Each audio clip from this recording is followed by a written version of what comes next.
do I despise the Erdogan? Let me count the ways the Turkish president is putting his country in a diplomatic pickle by refusing to free an American pastor over terrorism charges.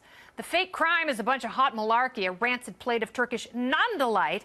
And although Erdogan has been concentrating his power through fake elections, imprisoning journalists and purging academics, he didn't bet that he'd be strong-armed by another strongman.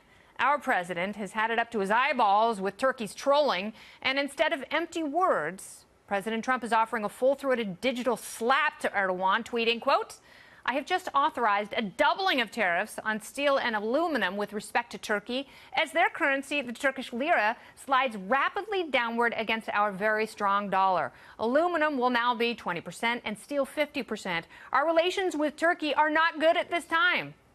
When were they ever good? The Turkish government is a disgrace, and past administrations have either coddled them or sat idly by while they rolled out the welcome mat and threw the door open for ISIS, all while cozying up to Russia. This is not our strategic partner. This is a corrupt, murderous regime that should be kicked out of NATO for a host of human rights violations, not to mention deep-kissing the Russians, who are supposedly the biggest regional threat.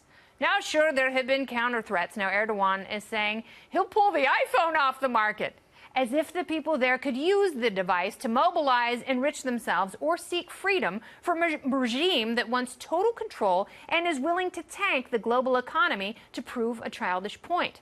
And while we're at it, and while the president is hot under the collar, if he really wants to make his new party pal Kim Kardashian happy, he should officially and once and for all acknowledge the Armenian genocide, which was not an issue or a series of unfortunate events, but a cold-blooded slaughter of 1.5 million people whose memory will not be erased by any Napoleonic nincompoop. Release Pastor Andrew Brunson, President Erdogan, and fear the stash. Bolton is mongering. So for the sake of world peace, put up and shut up so you don't get blown up. And that's the memo.